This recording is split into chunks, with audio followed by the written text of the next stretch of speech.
a pleasure to have you in Hollywood, where it's a beautiful day. It was a beautiful day, right, Guillermo? Yes, Jimmy, yes. You looked at the day and admired its beauty? Of course, yes. Of course. It's important to do that. You know, I live not too far from here. I live close so I can rollerblade into work every morning. I get my short shorts on and I just go.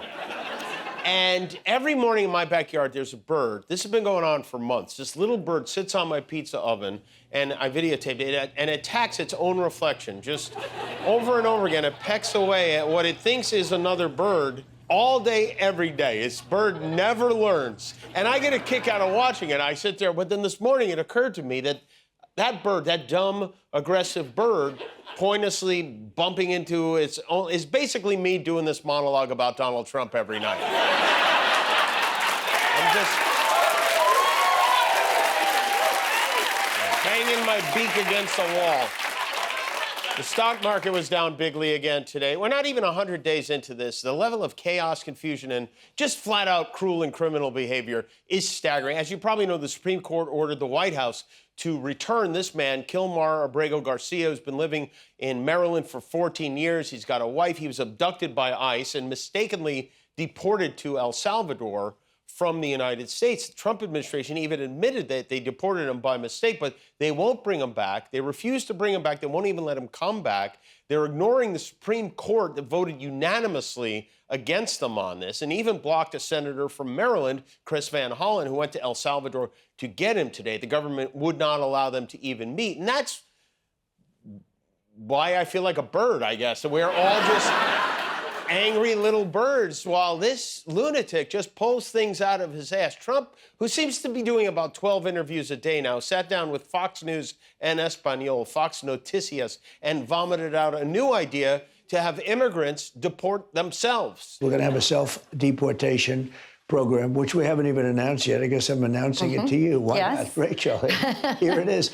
The only thing I haven't determined is what are we going to do? We're going to give them a stipend. We're going to give them some money and a plane ticket, and then we're going to work with them. If they're good, if we want them back in, we're going to work with them to get them back in as quickly as we can. Amazing. Amazing. What a deal. You know, usually when Trump offers an immigrant money and plane tickets to go away, it's because he's getting divorced. But Melania's like, am I eligible for this? So the plan, as I understand it, and I'm sure we'll get more details, is if you're an undocumented immigrant, Trump wants you to go home, but if you're good at home, he will get you back into the country. They will fly you out of the country and then bring you back. Who came up with this plan? Spirit Airlines? But this is why he's the common sense president. We will no longer be penetrated by foreigners. Our Secretary of Homeland Security, Kristi Noem, has been tackling the crisis at the border in an interesting way by playing dress up. She has so many different looks. She's got police officer, she's got cowboy, biker, soldier, sailor, construction worker, and Native American. She dresses up as all the village people. And then we have Elon Musk.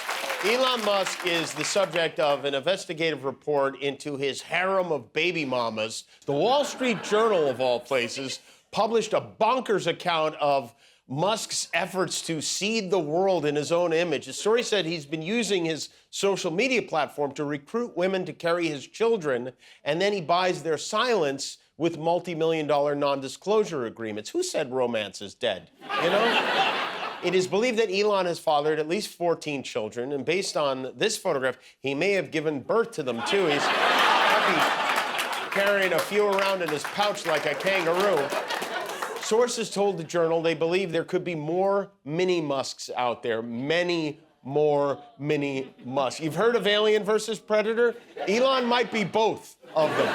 He has stated in the past that he believes declining birth rates are the greatest threat to humanity, which I'm not sure what planet Elon lives on. This one seems full to me. You ever go to Costco on a Saturday? Ever try to get out of the parking lot at Dodger Stadium? I think we're good on people. Musk reportedly told one woman when she was pregnant with his child that he needed to start making babies with other women, too. He sent her a text that said, to reach Legion level before the apocalypse, we will need to use surrogates. He even texts like a supervillain. He's Sex Luthor.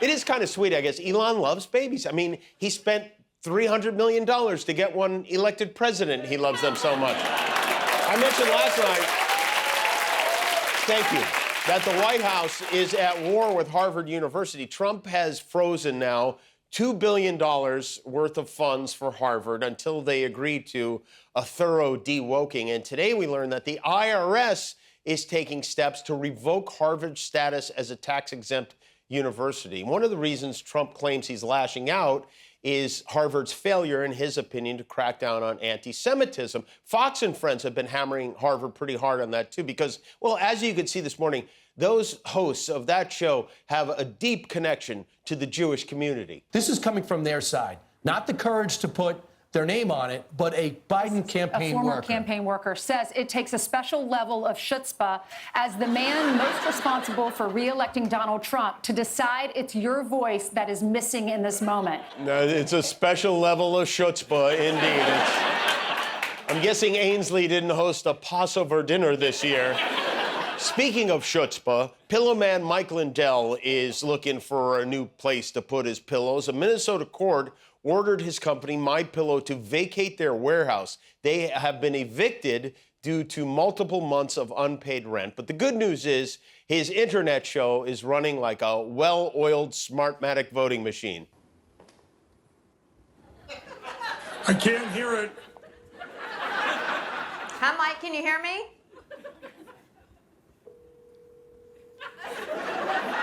I don't believe Mike can hear right now, but we are going to work on that while we get our audio fixed here on the Lindell Show. Thanks for joining us today. I'm Vanessa Broussard. We will have Mike Lindell, as well as there's Mike Lindell trying to hear us. Mike, can you hear me?